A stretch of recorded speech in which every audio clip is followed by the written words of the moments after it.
So you're saying my mouth is making promises that my legs can't keep?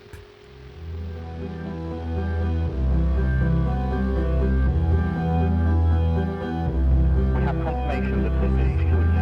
We do have coming in. That's confirmed reports. I repeat, we have confirmed reports of failed fire detonations in Philadelphia and Manhattan. Dear Celestia.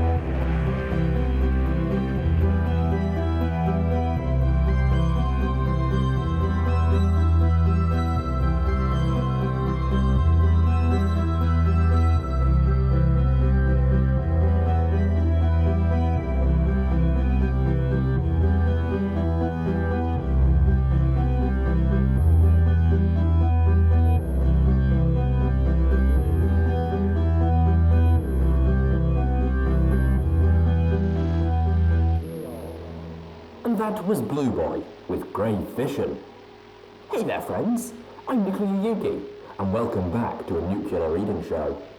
Today, we're continuing Somber's Fallout Equestria Project Horizons. If you're enjoying what I'm bringing to the wasteland, don't be afraid to tell your friends about me, or find me on Twitter as Nuclear Yugi. You can also do us a great favour and check us out on Patreon at patreon.com/ANRS. This story does include some graphic scenes that may be distressing to some people. Your own discretion in listening is advised. Oh, and also, since the gangs are still being feisty, Fallout is owned by Bethesda, and Hasbro made My Little Pony, Friendship is Magic. With all that said and done, welcome, friends, to the wasteland. Chapter 8. Long roads. The word spread like wildfire. Did you hear about the bounty? What bounty? The bounty. The bounty of the year. The bounty of the century. 50,000 caps dead, 100,000 alive. 100,000 caps, imagine it! All for the head and pitbuck of some stable dweller. A stable dweller? Yeah, security. Security?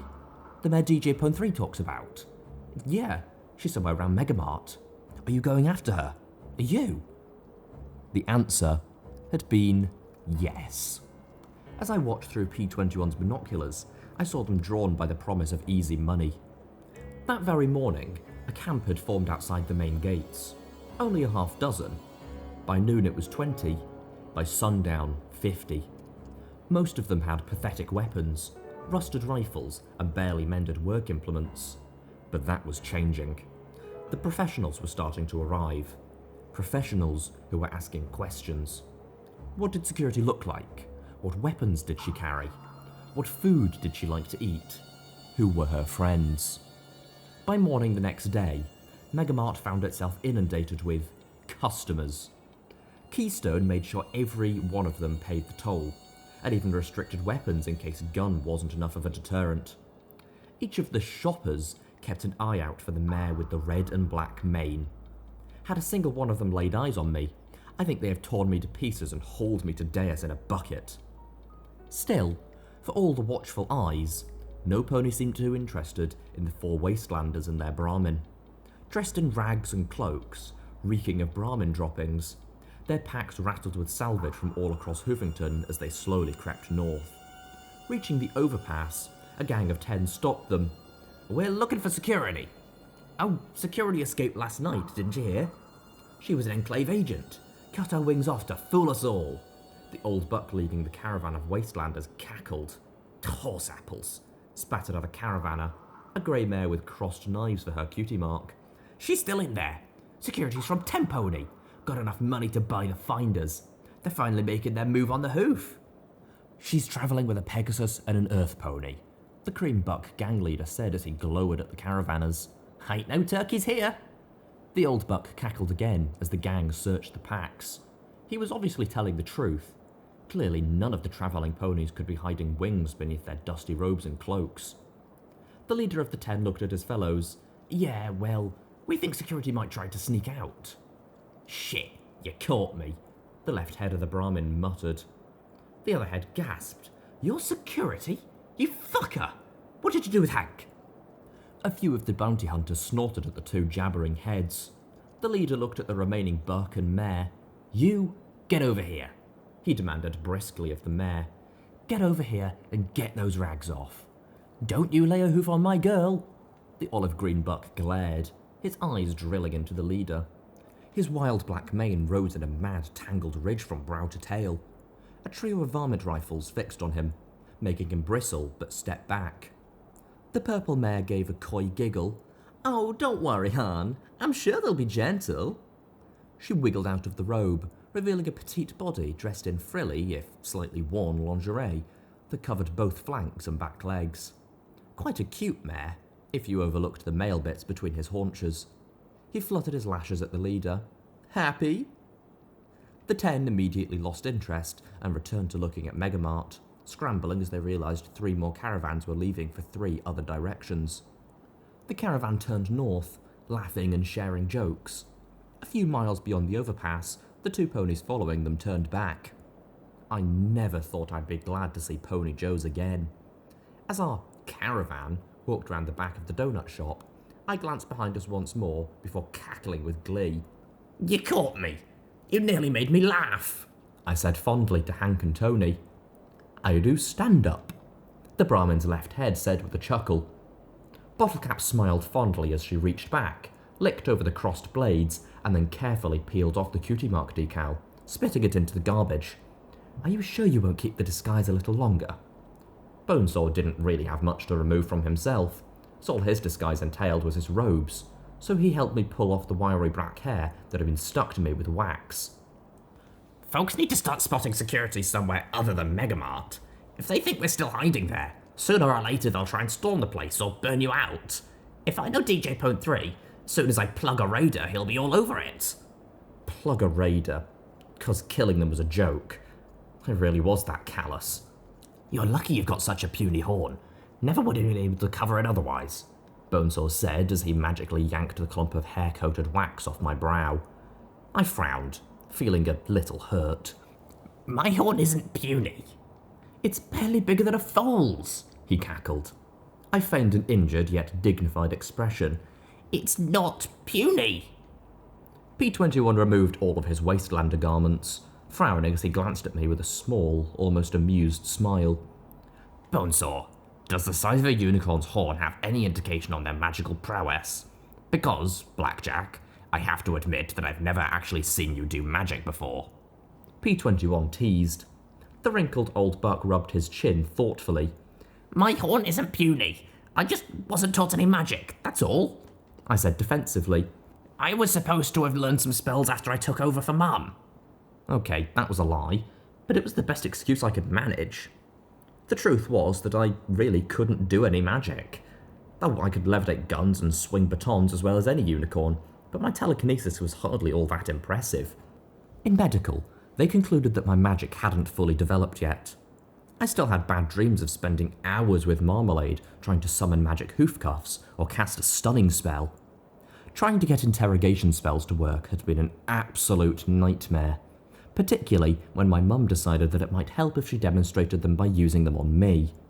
Having your mother dig through your porn stash was bad enough, but having her dig through the memories of how many times you put yourself on the breeding queue, and then having her critique your performance and offer suggestions.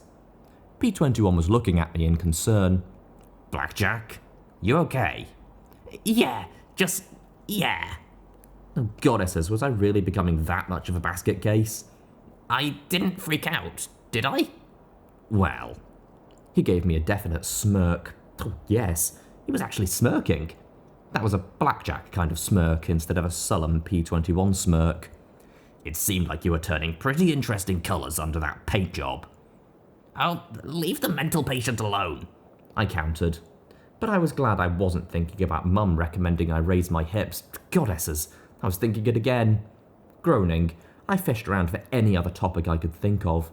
"Hey, Bottlecap, are ponies like Deus common in the wasteland?" She took out a bottle of mildly radioactive water, no way you'd waste a filtered stuff for washing, and started scrubbing the grey paint from her hide. "There's always been reapers around Hoofington, but most aren't as strong as Deus. When you become a reaper, they do something to you, make you stronger and tougher.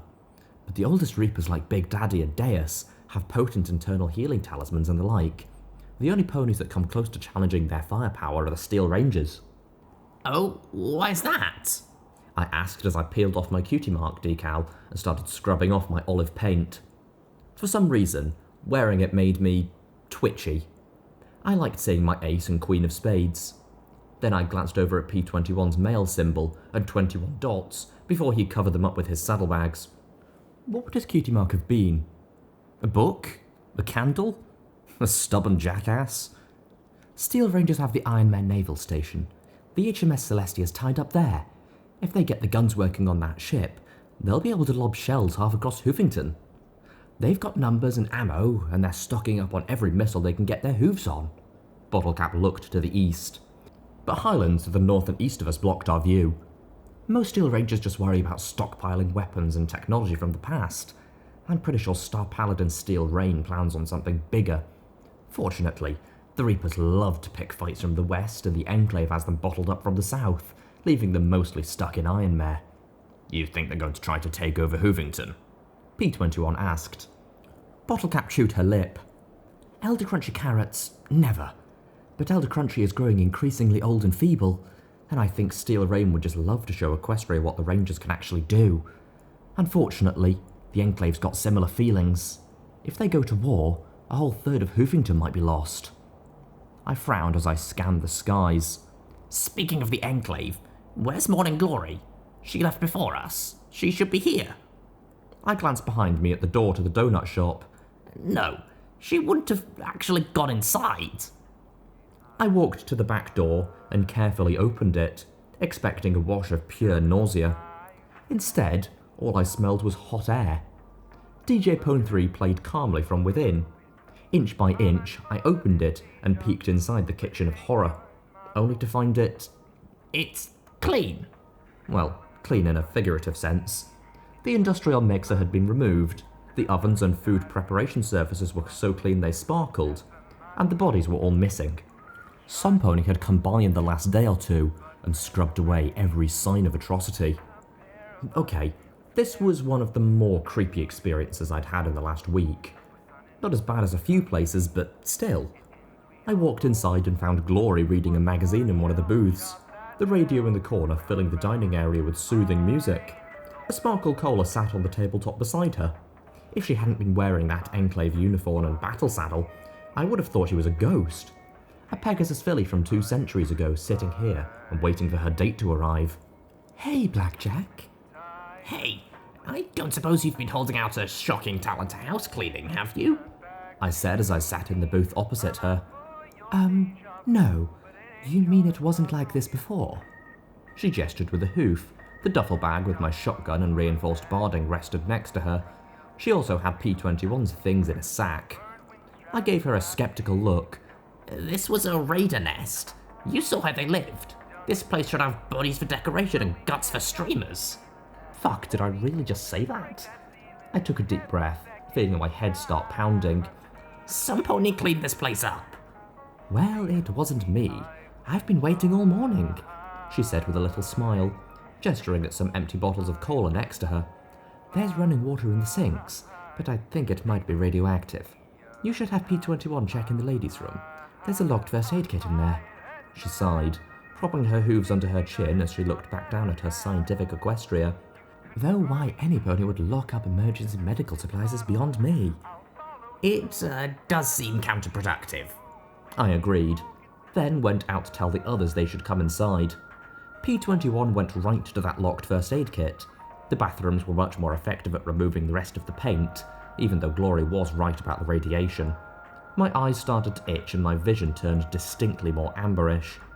Minor magical radiation poisoning for sure. No patch and purge special this time. I left the bathroom decidedly cleaner, went to the duffel and sucked down a pack of Radaway, enjoying the tangy orange flavour. They could have bottled this stuff. Then I put on my new and improved, and heavier armour. It certainly felt much more substantial. There was also a reinforced helmet made in the same blue and gold motif. I could feel the metal plates sewn inside.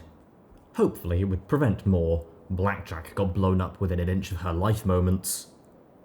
Some pony had sewn the Crusader patch onto the left flank of my barding. right below the word security. It might have been dingy, but seeing the little gold filly pawing defiantly at the air made me smile and choke up at the same time. Somehow, I'd pay back the Crusaders as well. The faction every pony forgot about deserved the help the most. Stepping out, I saw Morning Glory talking with Bottlecap and Bonesaw. I hung back, pretending to be interested in Glory's scavenged magazines. Once the slides are prepared, please see they get to Dr. Morningstar at the RDSP with my notes. I'm sure he'll be interested in more. Let him know I'm travelling with Blackjack. You could just take them yourself, Bottlecap pointed out. It's hazardous, but Keeper's caravan goes by the Skyport every 2 weeks. Glory looked over at me with a small smile. Well, as terrifying as it's been, I think I'll stay with Blackjack. She saved my life, and she's trying to do the right thing. Maybe I can find more samples too. Oh, watch me blush. Well, I'm glad to have you with us, I said, and I meant it. She was a little literal, but she'd seen a lot of the same horrors I had, and she still hadn't fallen apart nearly as badly as I did. And she could fly. Her enclaveness was certainly concerning, but I was convinced her heart was in the right place. Once everything was squared away, the three of us headed west towards Weather Monitoring 4, the broadcast tower a handy landmark. Now that I'd shed the disguise, I felt a definite twitching between my shoulder blades. I also felt good. Maybe it was just the day of downtime not killing any pony, or Glory's vote of confidence, or just the fact that I'd run into Deus and come out alive. So, did your brains tell you anything? I asked her, half teasing. I figured any pony after my head would show up as red on my EFS, but the only hostiles in these woods were bobbing bloat sprites. Yes, the raider sample had numerous lesions to the frontal lobe. She caught my "I'm not a smart pony, remember?" look, and coughed. The fronts of their brains were full of little holes. It looked almost like a sponge. See? Translate smart into stupid, and I had no problem following along. The front of the brain is where most of your impulse control and long-term decision-making happens. You'd probably see the same thing with Blackjack's brain, P21 said, grinning at me. I did all I could to not say a word, feeling my heart throbbing in my ears. So, what do you think causes it? He continued, not noticing my discomfort. There's lots of ponies that live in the wasteland who manage to stay sane. Sure, they might kill us anyway for a mountain of caps, but that was sane. Some bacteria or virus, I think. The decay is progressive. Likely it takes months or years for full psychological breakdown to occur. Given that the raiders are so aggressive and cannibalistic, they might spread it through eating infected ponies, she replied. The Enclave report that there's something down here that turns all ponies into raiders, but we've come across plenty that aren't. The slaver brain was perfectly healthy, no lesions at all. She looked positively ecstatic. More samples are needed, of course, but the Enclave can get that. If I'm right, once they lock down the source, they can work on a treatment. Imagine a wasteland with no more raiders. Well, that just leaves radiation, ghouls, bandits, killer robots, slavers. P21 listed. I gave him a little shove. Taking raiders out of the equation would go a long way towards making Hoofington a safer place to live. He was right, but if she was right and the Enclave could come up with a cure, I'd sure be happy. Then they could just do something about those clouds. While I wasn't exactly thrilled about resting at the weather station, I knew there was food we'd left behind, and unless robots rebuilt themselves, we should be safe. By the time we reached the station, the rain had started to pick up and turn the ground into mud soup. We slipped right back into the reinforced structure, and I carefully and respectfully cleared out a room for us to use. I might not have been up to burying dozens of skeletons, but I didn't have to toss their bones around like garbage either. I levitated some mattresses over, and we got settled in for the night. Have I mentioned? I hate being bored. I had one little curiosity sitting in my bag. Slowly, I pulled out the glassy memory orb I'd received from the broken gazebo beside the lake. Lying on the mattress, I battered it back and forth between my hooves. Bonesaw had explained how they worked. A trip down some pony else's experiences. See what they saw and feel what they felt. I assumed the first orb had been Miss Glitterhooves' memory. Garnet, recalling an actual meeting with Fluttershy, Cheerilee and Redheart. Granted, this time I probably wouldn't wake up with my intestines. Okay, let's not think about that right now. I think I'm going to take a peek inside, I said as I looked at the orb. Are you sure that's a good idea? P21 asked with obvious skepticism. It's one of my ideas. Of course it isn't good, I said as I lifted my hoof. As soon as I go in this thing, we'll be swarmed by bounty hunters, ghouls, and Deus. But I'm bored and I'm curious, so I'll need you two to protect me from Deus raping me with his cannon. Glory frowned, rubbing her chin with a wingtip. I really don't think it'd fit. That bore has to be 122 millimeters, and that's almost the width of a mare giving birth, so figuring in the thickness of the barrel... She finally caught my look. Oh, Blackjack humour. Sorry. She smiled sheepishly. Yes, we will protect you from a hypothetical Deus and his hypothetical cannon. Next you should teach her about innuendo, P21 observed dryly. Then he looked at me in concern. I'm not sure exactly how that thing works, but just be careful if you can. It's probably going to be a nightmare phantasmagoria of blood and death the way my luck's been. I touched the tip of my horn to the glowing orb and made the magic connection. The world faded black.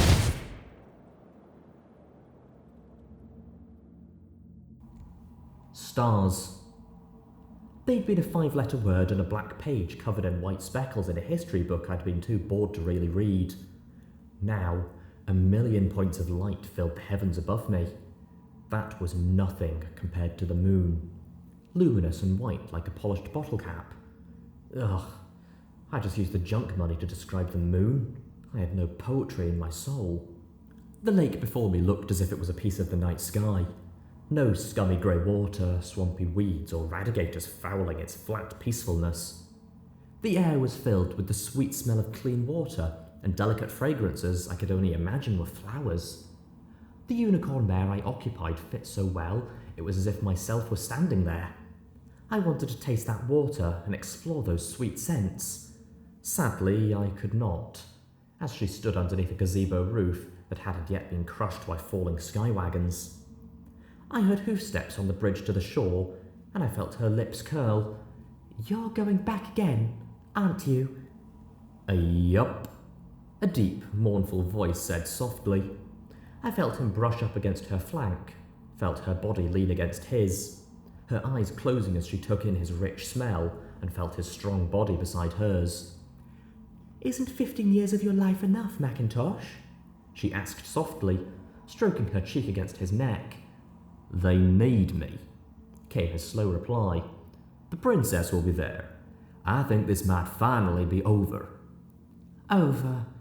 She opened her eyes to look up at his powerful jaw and those soft yet so wonderfully strong eyes gazing down at her. Will it ever really be over for you, Macintosh? He smiled and lowered his head to nuzzle me, along with shocking tenderness for such a powerful stallion. Now that I've got you, I reckon so. Oh, how I adored this. She adored her goddesses. It was getting hard to tell where she ended and I began. I gotta do this. For my sis. For all my friends I've lost. For the princess. The heck, for you. God says the zebras respect me. If I'm there, maybe they'll be more likely to go for a ceasefire. I felt her lean against him. Then I guess you've got to do it, she whispered. A soft sigh. Then she asked in a much firmer tone. Have you told your sister about me? He jerked and gulped.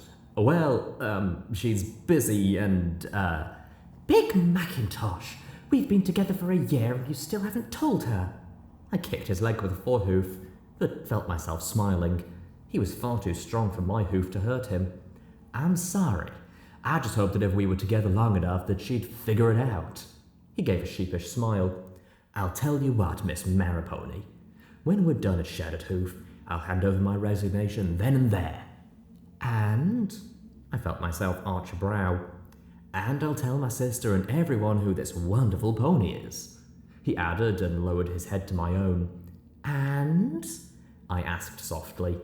He looked apprehensive only for a moment before he sighed.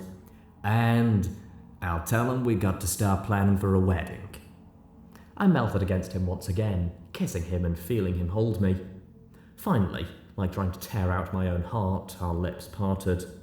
"Well, all right then," I whispered, tears running down my cheek.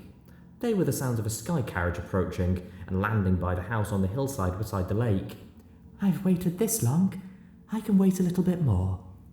"I love you, Maripony," he whispered in my ear. "I love you, Macintosh," I replied. We stood together like that for a moment or two longer, and then parted. I hadn't realised how cool the night was till I stood there alone beneath the stars. I listened to his fading footsteps across the bridge, glancing back to see him looking at me. Then he boarded the sky carriage. Then my eyes closed and I felt my lips move. A whisper so soft I could only make it out from the shapes of my lips. "You're going to be a father."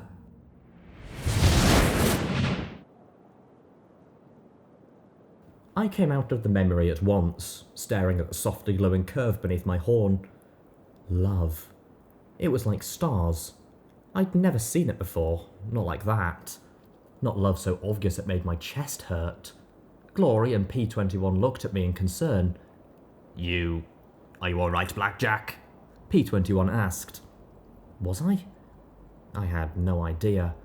Could I do anything without having my brain or emotions wrenched in an entirely new direction?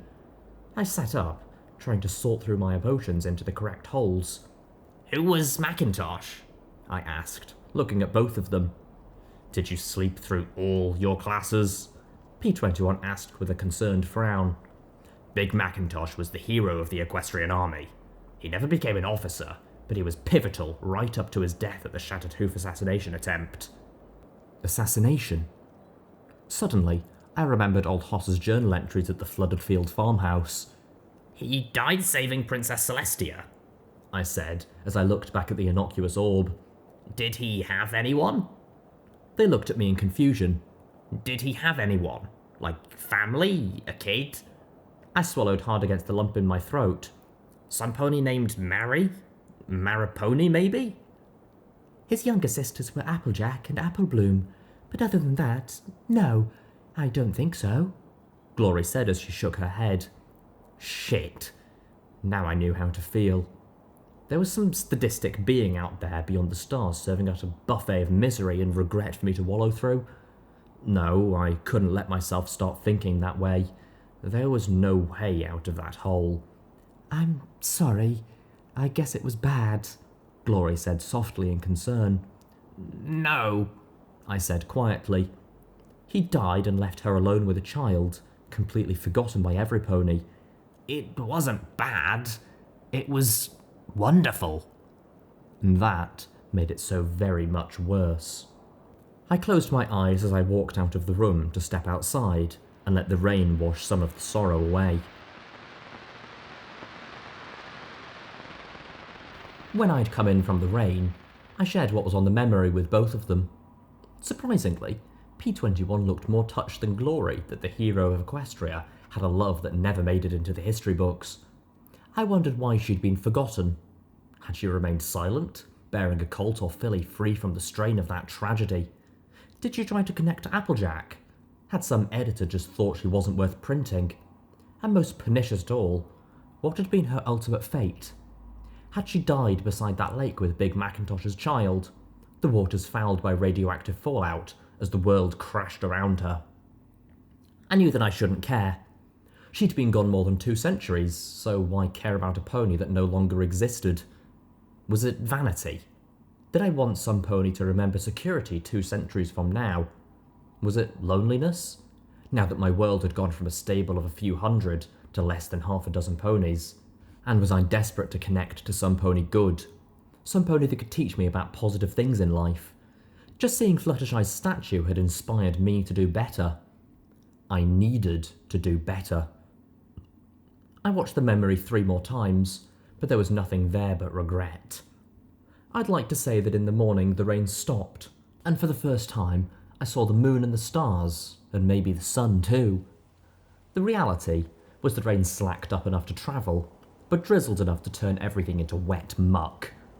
We were north of Ironshod R&D, but I wanted a good look around with P21's binoculars. A hill rose to the west, and I guessed we might be able to see the Sunset Highway from the top. It had been nice to find out just how many bounty hunters were on our trail. The slope wasn't anything terrible, and it was covered by patches of yellowing grass and thorn bushes. Still, the saturated ground sometimes slumped alarmingly under hoof as we made our way upwards. My pitbuck mapping tool chimed. Hill 255. Suddenly, there was a metallic groan beneath us. The entire hillside started to slide out from underneath our hooves. Glory took to the skies as I wrapped my magic around P21's leg and we scrambled to the side. To my amazement, a vast metal shape turned over as it breached the water-drenched surface. Slowly, it came to a stop behind us, and I stared at the mud-slathered turret of a 200-year-old tank. Around it and beneath it, poking from the slumping mud, were hundreds of rotten bones freed from the earth.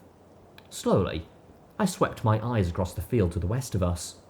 There rose the mountains, stark and clear. North lay the lake.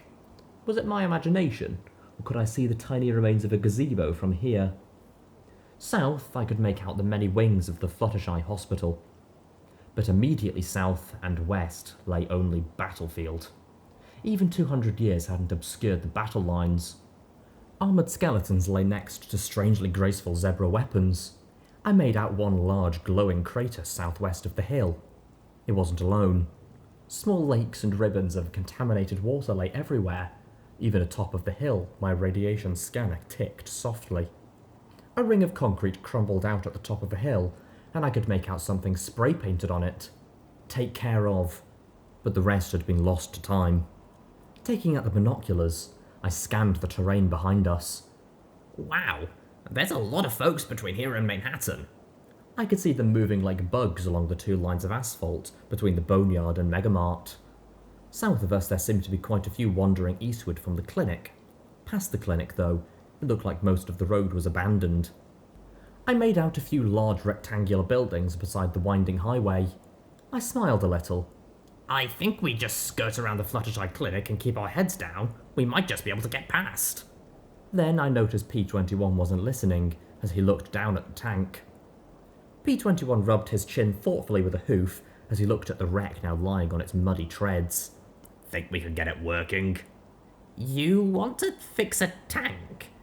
It's a 200-year-old relic that's been buried upside down in a hill, I said incredulously. Then I blinked and looked at Glory. You think we could get it working? Thanks, Celestia, the grey Pegasus simply gaped at the wreck.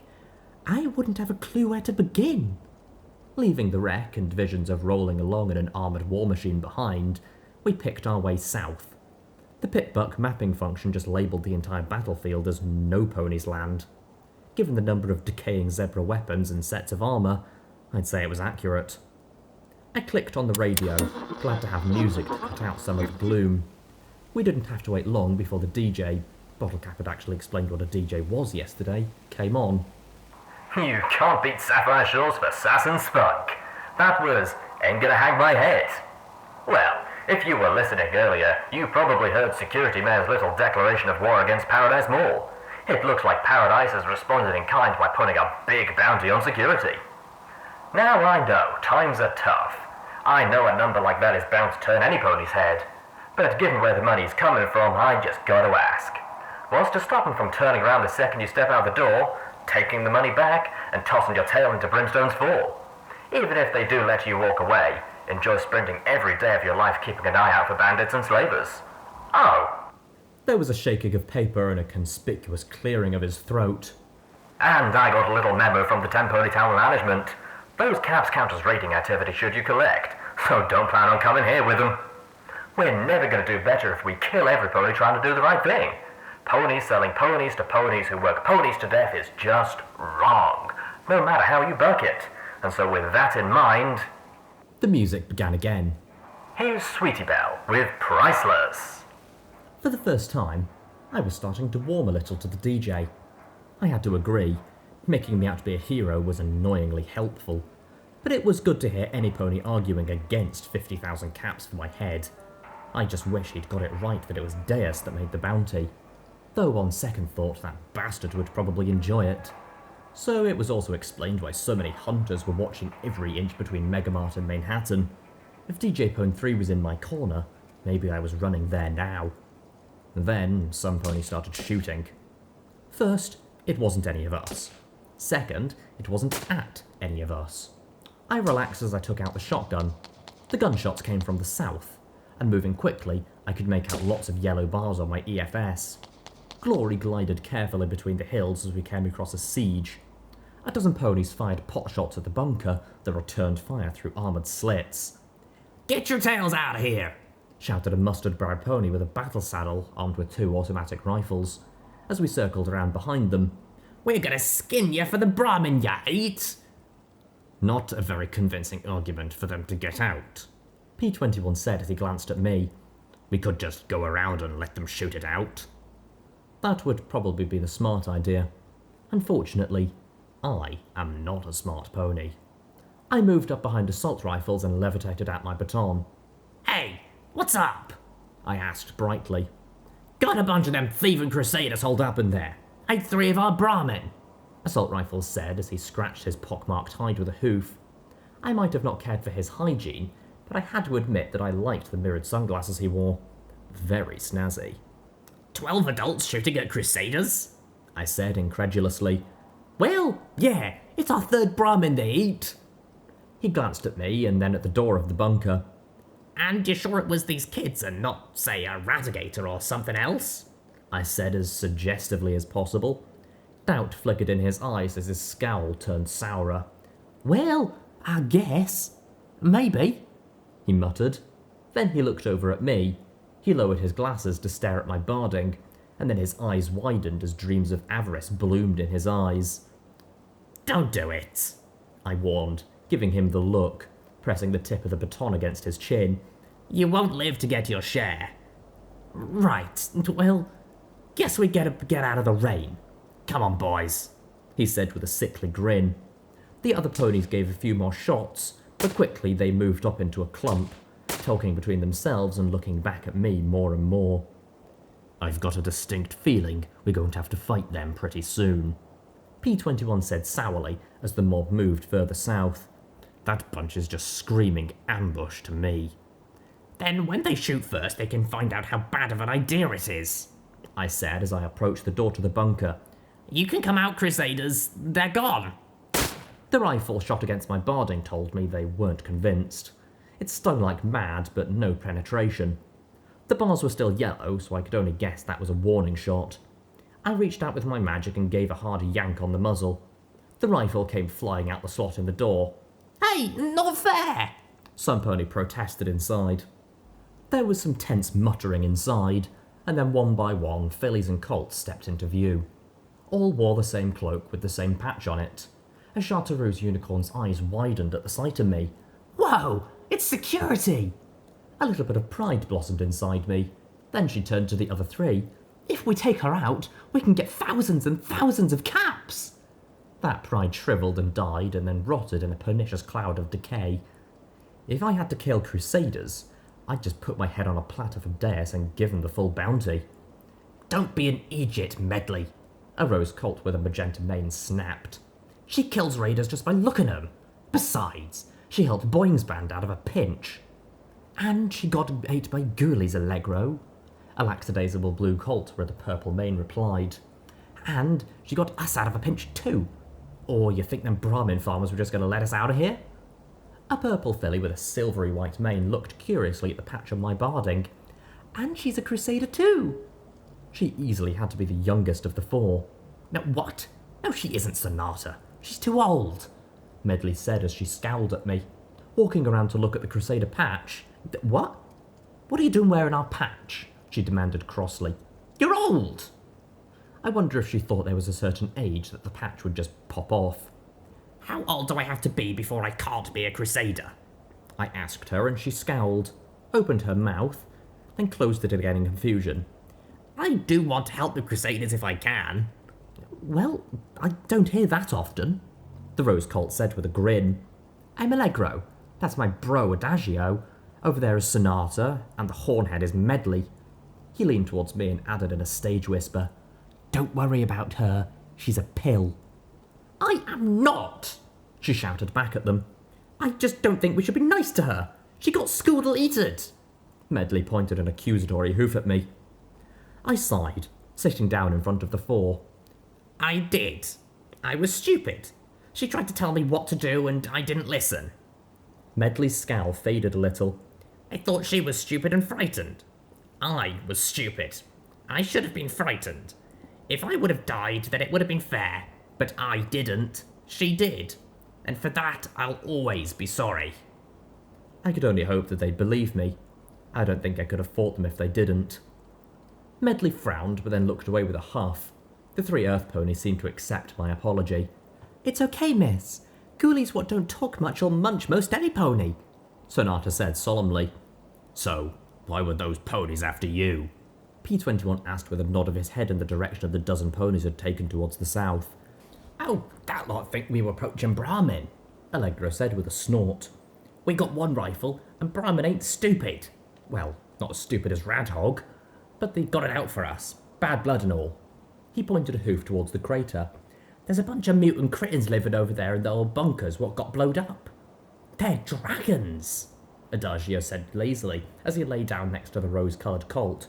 All mutanted up. Dragons, Glory said in alarm. Mutanted up? The blue colt gave a slack grin. Ain't nearly so big and dumb as mud. They come out, snatch a Brahmin that strayed, run back into the rocks. Some breathe fire too. But Crusaders is easier than going hunting for dragon critters. I looked to the south. Are there a lot of ponies at this ranch? the stockyard? Oh yeah, biggest town on Sunset till flank, Allegro supplied. 20, 30 ponies? I didn't want to have to add 20 or 30 ponies to my list. I looked at P21 and Glory. He sighed. You want to go dragon hunting, don't you? Well, if we don't, we might have to shoot our way through a whole bunch of ponies. I'd rather avoid it if I can. I looked over at the Crusaders. And besides, maybe we can patch up some of the, bad blood. Blackjack, do you even have a clue what we're going against? He asked plaintively, cocking his head. Yup, I grinned as I sat with the Crusaders. Dragons, all mutanted up.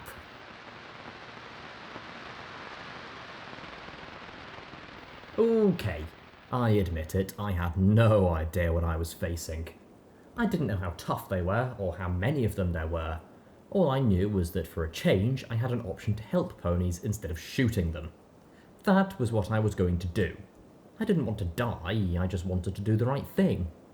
If these dragons turned out to be sentient and starving with a pitiful sob story, well, then I'd want to die. Till then... The cave the dragon mutants lived in was a crevice in the ground that I almost fell into before spotting. Just to the south stretched the pasture lands and their Brahmin. I could make out a few ponies with rifles, but either they hadn't seen us or weren't that fussed about us being on the north edge of their land. I loaded the shotgun with a drum of slugs and a second drum with black needle rounds and orange explosives. I had no clue how tough the dragon's hides would be, just another reason why this was a bad idea. I was going anyway, of course. I dropped carefully into the crevasse, sliding down 10 or 20 feet. Glory carried P21 down with her. I didn't like him going in unarmed, but that was nothing new. Inside the crevasse, my rad meter started to click. Glory deftly pulled 3 syringes from one of her many pockets and gave us each an injection. The clicking slowed to less worrisome levels. Let's go quick, I said as I took the lead. As the light dimmed, my vision turned amber, and the interior of the cave grew in sharp relief. We didn't have to go far. As we slid down a slope, my EFS lit up with 8 or 10 red bars. The first 2 picked over the bones of a slain Brahmin. They were much smaller than I anticipated, barely larger than foals. Their heads were flat and topped with wide, staring eyes that glowed bright yellow. Sharp claws tipped their fingers and toes. Thank the goddesses they didn't appear sentient at all. Just dangerous. As soon as I stepped around the corner, they opened their toothy maws wide, hissed and charged, gnashing their teeth ravenously. At such close range, I hit Sats and placed both shots right into the closest one's mouth. The buckshot easily took its head clean off. These things might look like dragons, but they weren't nearly as tough as the stories. Glory's beam pistol slammed into the other, and the fourth soft beam, crack, transformed it into a heap of popping ash. I chuckled, looking at P21. Piece of cake! These things aren't nearly as tough as dragons. Or they were babies, Glory cried out, as from the tunnel emerged one twice the size of the first two. Its mouth looked large enough to bite me in half. Glory leaped up to a ledge a few feet higher as I tried to move to the side and find more room. The shotgun blasts did little to its hide, and it bit down, grabbing me in its mouth. Its little forearms tried to tear through the barding as its teeth scraped against the steel plates. Stop chewing on me! I yelled as Sats recharged and I swapped out the baton. I levitated it right above the thing's head and targeted 4 blows, then released the spell. As resistant as the mutant was to bullets, its neck smashed just fine. On the 4th strike, something in the dragon mutant snapped and it fell into a twitching heap. Unfortunately, more were coming up the tunnel. I swapped drums, mourning the damage the speciality rounds would do to the weapon. Then I noticed P-21 sneaking closer to the dragons and tossing 2 mines out into the middle of their path. Why was he carrying mines? He fell back and covered his head as the first mine beeped, and then a second a moment later. The explosions blew the legs off 2 meters. Yes!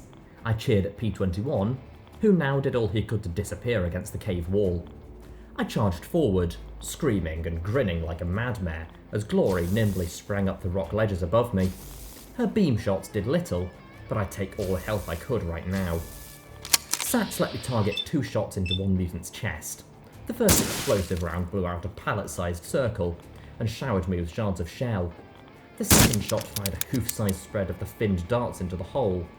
Blood sprayed from the creature's chest wound and mouth as the flechettes tumbled through its meaty interior and shredded vulnerable organs. Maybe it was just luck, but the dragon mutant went down in a heap. With no time for Sats, we wore down the 6th dragon through a barrage of shots. It died messily. I was plenty beaten and bruised under my barding, and I definitely owed Keystone for upgrading it. I slugged down a healing potion and then turned to look coolly at P-21. Okay, mister, I don't trust myself with guns. What are you doing with mines? He shifted a little in embarrassment. Well, they're not guns, are they? He opened his saddlebag to show a number of the round tins, and some grenades, and some round sticks tipped with brass caps. What are those? I asked as I lifted one out, casually flipping off the brass cap as I did so. It instantly started to hiss and smoke. Oh, that can't be good. Toss it! Toss it! P-21 shouted, diving for the ground. I threw it as hard as I could down the tunnel. The boom was both sharper and quieter than the detonation of a grenade. He firmly closed his saddlebags. It's called dynamite, as explosive as a grenade, but a lot cheaper. Right, pop the top, throw. Simple enough. I found myself unsurprisingly unnerved by the explosives. So, why are you carrying them again? Because I'm sick of being useless, he replied sharply, closing his eyes, pressing his lips together. I still don't like firearms, but explosives take more deliberation. It's harder than just pulling a trigger, so I think I'm safer with them. He's safer with explosives than something that puts a nice, neat hole in things. Why did that not make me feel better? Well, please don't blow us up, okay? He nodded. I still didn't feel much better. We'd better hurry, Glory said as she landed beside us. My rad meter now crept into yellow. I could still make out 2 or 3 further in. Theoretically, we could have taken 1 corpse, left, and said, Huzzah! Proof! But it'd be head and hooves better if we could actually say, Huzzah! They're all dead. Please don't shoot at me for the bounty. So without further ado, we moved forward as quietly as we were able. The path sloped downwards and after several twists and turns, disappeared into a hole in the concrete wall. Inside was a bunker of some sort, half filled with rubble and numerous crates and containers. Most of them were all manner of smashed, but a few looked intact. A far more immediate concern was the beast charging at us. Glory immediately took to the air and began strafing manoeuvres while I stepped forward with Sats ready. Then I noticed a stick of dynamite fly over my head and directly into the path of the mutant dragon. My mane rose on end, but the detonation sent the charging monster sprawling on its face. I glanced back at P-21 with a wide-eyed look. Clearly, this would take a lot of getting used to. With Sats, I finished off the torso. I winced at how loose the feed felt as I reloaded. Some of my luck must have rubbed off on Glory, because one of her beam pistols neatly incinerated the remaining dragon mutant. She landed beside me. That it? No, it actually wasn't. There was one red bar remaining in the room, but all that lay in that direction was a big heap of rubble. Then I cocked my head and groaned softly. Oh, fuck me. The rubble shifted and rolled, and from behind it stirred a grey shape even larger than the ones we'd just finished off. I watched in horror as it climbed out of a depression in the floor. This was clearly much more dragon than mutant. The creature's back legs had atrophied almost to nothing, but its swollen forelimbs were more than capable of dragging its hulking mass over the ground. It let out a mindless shriek and opened its maw wide to spray flame across the three of us. We managed to jump behind the cover of some storage crates, but there was definitely some scorched mane in the air. Okay, beam guns, a shotgun, and explosives. What sounds best against a dragon? I asked, looking from one to the other with wide, bulging eyes. I don't think I have a bomb big enough. Not even all of my bombs. P-21 shouted. It was crawling towards us, making the bunker shake and sending rocks and pebbles raining down on us. I looked up. The ceiling was a mess of cracks and gaps. I grinned. Do you want to do something stupid? P-21's mouth hung open for a second.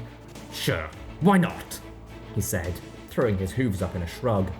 Use the explosives of yours to bring the roof down. On top of us? Glory said, her eyes wide with shock. There's more of him than us, I pointed out as her brows furrowed together. P-21 looked at where the cracks snaked down the walls. I'll need some time. These bombs will have to be deliberate. He reached into his barding, drew a syringe of Med-X, and jammed it into the side of his leg through the brace straps. Then he sighed and pulled out a magazine. You're reading now? I shouted as I saw the dragon was coming after us. The magazine seemed to have something to do with explosives. I am if you want this to work, he shouted, not taking his eyes off the diagrams in the article. Keep it busy. I love where the plan comes together. Let's do this! I shouted and ran out to the side, ejecting the drum with explosive rounds, snagging it and taking out an empty drum.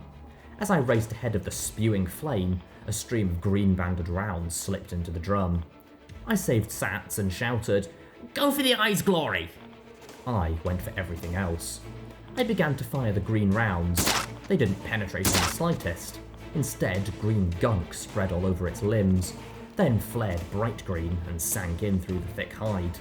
The dragon lurched, now looking a bit ill as the toxic rounds went to work. I had no idea if their effect was cumulative, but it seemed to slow and disorient the beastie as P-21 raced around the edge of the room. Hey dragon, hey! Yo, ugly! I shouted and shrieked as I kept light on my hooves. Glory buzzed around, her battle saddle strafing him with little effect. The dragon's mouth opened wide, and she tucked almost into a ball to avoid being bitten in half. Me? Oh, I had to worry about a tail thicker than I was snapping out and sweeping around. Unfortunately, even though I dodged it, it created a wave of debris that swept me off my hooves. Come on, P-21. Blackjack! He shouted from the crevice leading out. I dared to take my eyes off the dragon long enough to see the dynamite he'd stuffed into the cracks. Get out, Glory! I yelled as I focused my horn, trying to flick a brass cap off a stick of dynamite from across the room while a dragon wanted to pulp me wasn't exactly easy. I holstered the shotgun and raced around the perimeter of the room ahead of another massive tail sweep. Every cluster of dynamite I passed, my magic swept out and popped off half a dozen caps. The debris carried by its tail caught me just as I finished arming the last row of caps. Knocked off my hooves again, I rolled along with the dented crates and hunks of giant dragon spawn. Boom, boom, boom, boom! Suddenly, the air filled with dirt and rock as the cracks gave way and the other half of the bunker fell in. I found myself crouched in the tiny gap between a block of concrete rubble and a heavy steel crate. Clouds rolled overhead and rain trickled in. A half a dozen farm ponies poked their heads over the edge, looking down at me, laughing like crazy. And then the dragon got out. Okay, not completely out. I should have been clued in when I saw it slept underneath these armoured crates, but it definitely was not going to stay pinned for long. P-21! Grenade! I yelled as I rose to my hooves. Oh, not steady. No time for that. I hit sats, but this time I queued up for a little improvisation. The first attack involved a 6-foot piece of rebar. I had so much radiation poisoning, my vision was perfect, and the jagged metal pierced its eye like a knife. Streaming yellow mung immediately spurted out as the second attack triggered. P21 pulled out a grenade and tossed it towards me. I flicked off the stem of the grenade and magically plunged it deep into the eye. The blast covered me head to toe in mutant dragon eye gunk. It also didn't kill the dragon. Of course it didn't fucking kill the dragon. Die, die, die! I screamed as it worked itself free, and I charged towards its snapping head. Luck kept me from being bitten in two as it spasmed. I leaped into the hollowed out eye socket and jammed the muzzle of my shotgun into the bloody tiny hole at the back of the eye cavity. Round after poisoned round deposited the toxins directly into its brain. It reared up, clawed at the wound, then gave one last shudder and collapsed. Slowly, I stepped out of the dragon's skull. Blood and yellow vitreous fluids dripped from my security barding. My eyes glowed like mining lamps as I looked up at the farmers and crusaders with a wide grin. Now, who wants to try and collect on that bounty? I yelled up at them, waving my steaming shotgun overhead and laughing wildly into the rain. There weren't any takers. Honestly, P21 could have finished me off with 3 hooves tied behind his back. The dragon, curiously, had been the source of the radiation in the cave. Seems crawling into the irradiated body cavity of a dragon was about as smart as climbing into a barrel full of magic waste. When I emerged, I was radsick. Oh, sweet Celestia, I had radiation oozing out of every hole. I felt like I could piss balefire at the moment. I wonder if it'd be better to just keel over dead or try out Gouldom. Fortunately, Stockyard had their own medic. Okay, she was a vet, but at this point I'd take medical care from Deus. Her local remedy of Brahmin milk, Radaway and Radex, along with a healing potion, did the trick. Okay, it got me off death's door, and it stopped the more embarrassing side effects of radiation poisoning before I was shitting myself. Plus, really, I was also fairly sure that once word of this got around, I wouldn't have to deal with the swarms of poor desperate ponies. I really didn't want to deal with killing the poor desperate ponies. Sweet Celestia, please don't make me have to kill poor desperate ponies. Roundup, the buck with the assault rifles from earlier, was apparently the leader of Stockyard and gave some matters of thanks, along with some apologetic-sounding words to the Crusaders. Then he told me to leave. Given that he wasn't trying to shoot me in the back, I considered this a fair enough trade. I did make one small demand.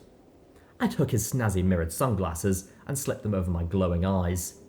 Thanks, boss, I said, as the 7 of us continued down the road.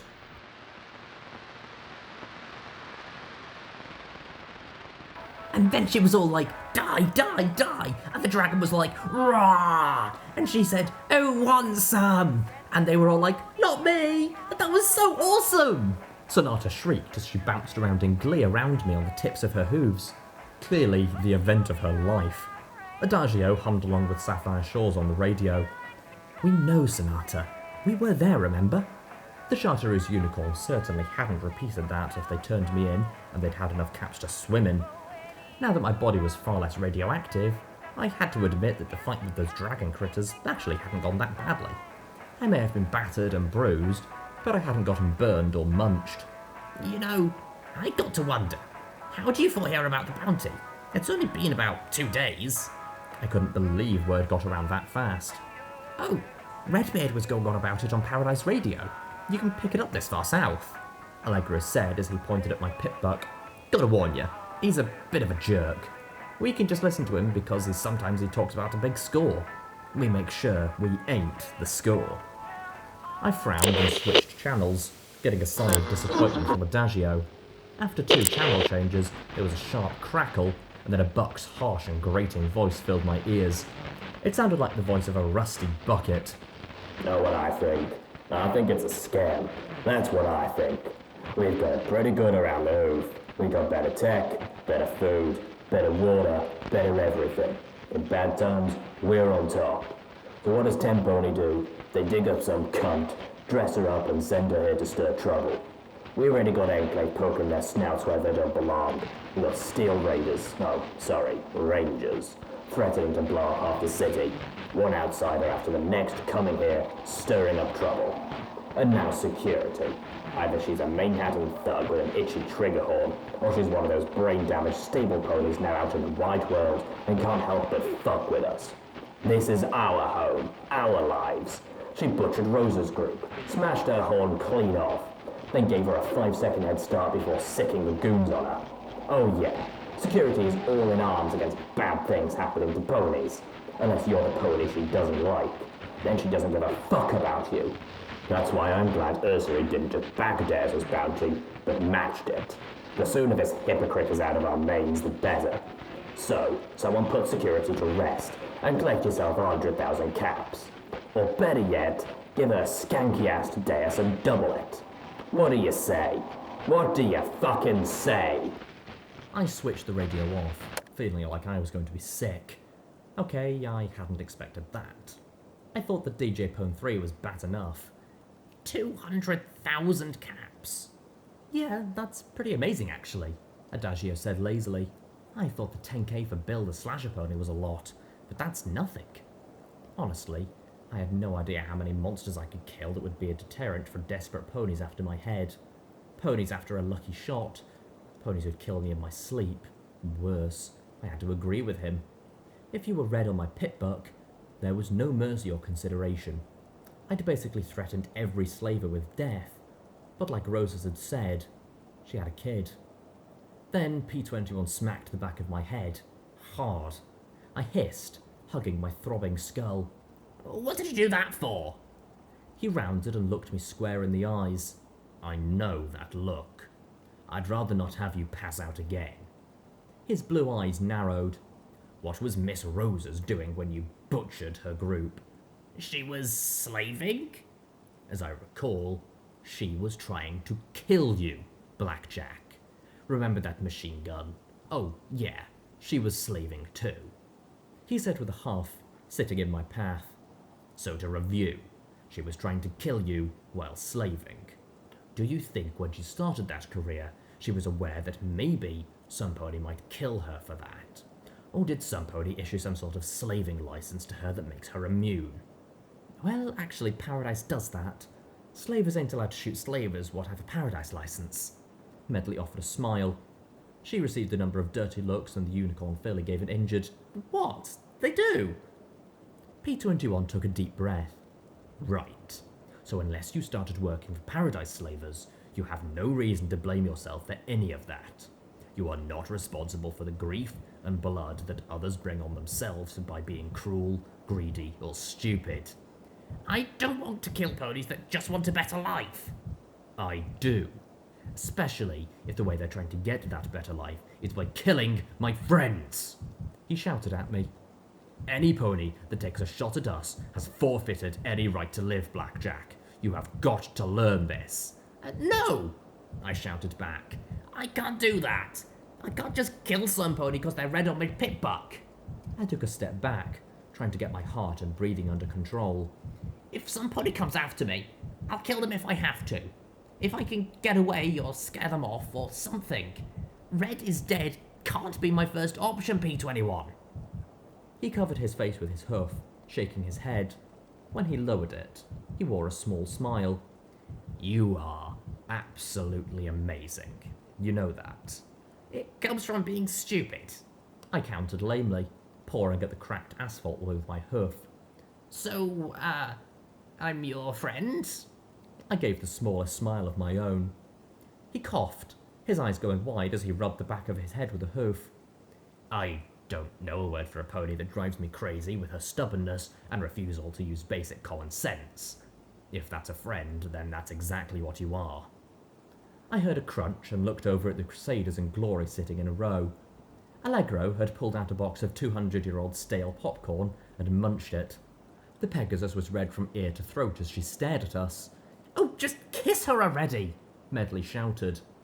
We glanced at each other, and I started to laugh as P21 stammered and then snapped, "Oh, shut up!" Somehow that made it all the funnier. So I finally had a friend. I wondered if I'd get the chance to tell Watcher.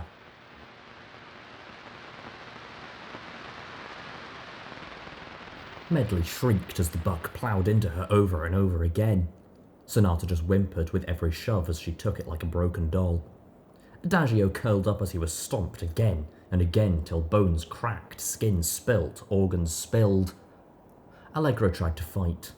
Out came the knives and they started to carve him to pieces. Glory screamed as they pulled her wings clear off, and then fell over in a bloody heap as they proceeded to mount her as well. P-21's severed head lay beside me as he muttered, "Should have fought them, Blackjack. Them or us." I screamed as I felt Deus pin me beneath him and with one shove rip me in two. My eyes opened as I lay in the darkness of the culvert, listening to the gurgle of water flowing beneath the platform built in the middle of the concrete pipe. 4 mattresses lay in a row. They smelled a bit like mildew, but they were more comfortable than the ground. It took me several minutes to get my breathing slowed enough to look over the sleeping forms of the Crusaders and P-21. My hooves trembled slightly as I unzipped my duffel and took out one of Keystone's parting gifts, a bottle of whiskey. I carefully undid the top and sipped some down. Not enough to get drunk, I hoped, but enough to put a little warmth in my stomach and steady in my legs. One more sip for luck, and then I put the bottle back in the duffel. I didn't want to wake every pony by putting the security barding back on, so I simply seized the baton. "I don't get her. I don't understand her behaviour at all." I heard her voice from above. Looking up, even with the glasses, I could see her in my amber sight, lying perfectly on the edge of the bridge. She can be obtuse, vulgar, and obscene in one moment, and then in the next, she's kind, laughing, and more noble than any pony I know. She killed children one day, and saves them the next. Is it some kind of dissociative identity disorder? Or can a pony actually survive being torn in 2 directions so severely? Her companion is equally inscrutable, more of a realist perhaps. It's clear he's dealt with far more long-term psychological trauma. It seems to have helped him adapt to the realities of the wasteland better than she or I have. His insistence on deliberate self-control is remarkable, but I worry about its source. Unlike security, he doesn't seem fixated on some ideal self-standard, but instead has a deeply repressed rage kept contained. I think he's right to not want a gun. I carefully moved up the slope and saw her talking into a small device between her forelegs. And me? Have I adapted at all? I still operate inside a bubble of terror. I feel like if I leave her presence, I'll be trapped under the floor once again. I'm in a constant state of anxiety. She throws herself in harm's way with almost suicidal eagerness. I'd likely have died many times had she not. Then, when I came here, I expected savagery, not protectiveness. I have to do something. Her mouth lowered as she whispered softly into the device. I smiled and backed away down the slope to the mouth of the culvert, coughed and climbed up the slope with much more noise. When I reached the road again, the device was gone. "Hello, Blackjack. What are you doing up? Your watch doesn't begin for an hour." I stood there for a moment, staring out into the still night before answering. I had to take a leak. I doubt I'll get back to sleep now. I looked at her with a smile. Why don't you go tuck in early? You do look a bit spent. She looked concerned, but then nodded. "All right. Good night." She hopped onto the edge of the bridge. Glory? She froze. I've got to wonder. We friends? She looked back at me, her mouth opening and closing soundlessly, before she gave a little worried frown. Finally, she showed a shy smile. "I'd like to think so." Then she gracefully leapt off the edge of the bridge and disappeared into the concrete pipe beneath the road. Yeah, me too, I said softly as I looked up the road in the direction we'd came. 5 red bars slowly approached. I twirled the baton in my magic grip. I saw them trying to sneak along the road towards our camp. Trotting in the middle of the road, I approached them instead. 2 unicorns, 3 earth ponies, a shotgun, a rifle, a pipe, a shovel and a pitchfork. Exactly the type of ponies I didn't want to fight. I tapped the baton against the cracked asphalt. I don't want to fight you. "Make it easy then. Come with us nice and quiet. Your bounty will go a long way to helping Stockyard," the unicorn mare with the shotgun said softly. I asked curiously, You ever lose someone to slavers? We've all lost someone, Security. Except you, it seems. I sighed softly as I closed my eyes. Yeah, I guess you're right. Who had I lost? I heard them moving closer. When I opened my eyes, SATs activated, and out came the baton. In a slow motion, I swung it down before me. The unicorn tried to use her shotgun as a shield, but she wasn't my target. The baton smashed into the upraised gun once, twice, and it tumbled away in two halves. The third swung brought the baton around upwards, connecting with the other unicorn's levitating rifle and knocking it skyward. Coming out of SATs, I battered the weapon with two more swings, glad when the magazine was dislodged with a metallic crunching noise. The unicorn pulled the trigger wildly, but it merely clicked. The other three moved, trying to ponypile on me. I knelt and tagged one on the face with a double hoof kick as my magic swept the baton low in front of me. Legs buckled and folded as the joints gave way to my swing. I kept moving, light on my hooves as I swung the baton.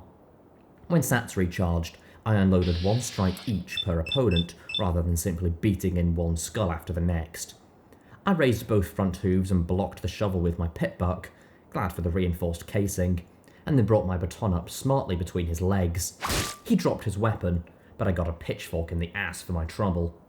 I telekinetically grabbed the end of the prong, pulled it out, and gave the whole pitchfork a hard twist.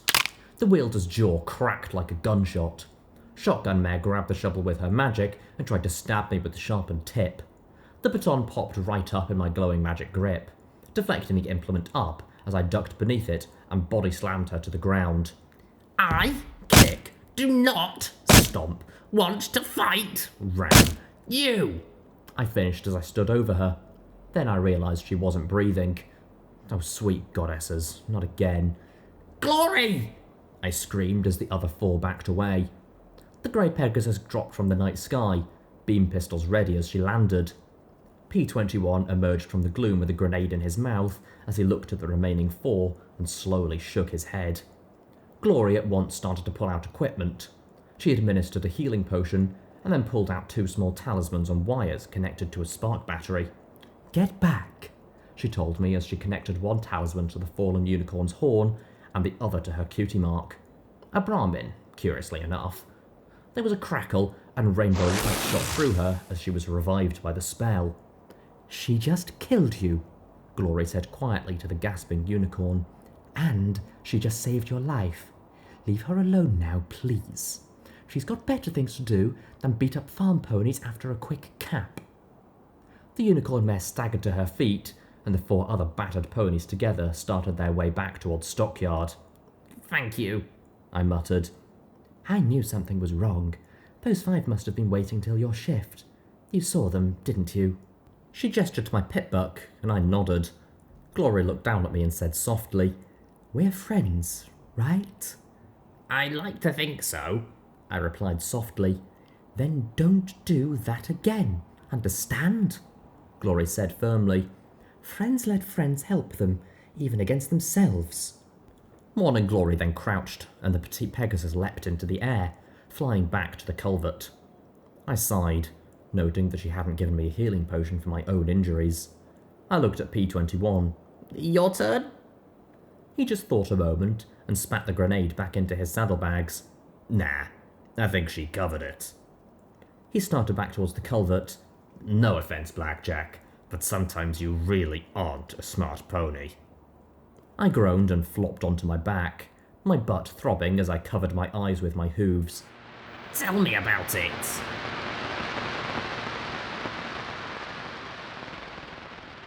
Footnote, level up. Skill note, melee is now at 50. New perk, rad resistance. You resist 20% of all radiation exposure. This makes you 20% cooler.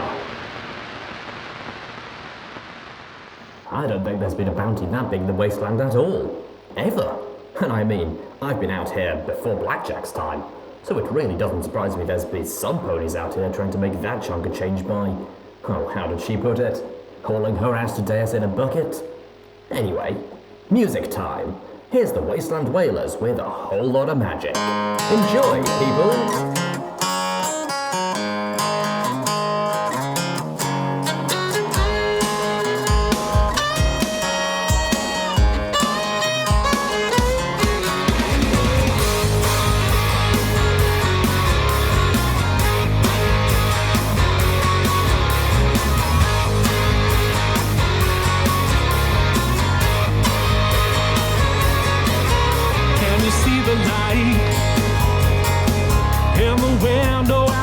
top of the stairs. I guess she's up late again, divining mysteries and books she shares. Shepherd to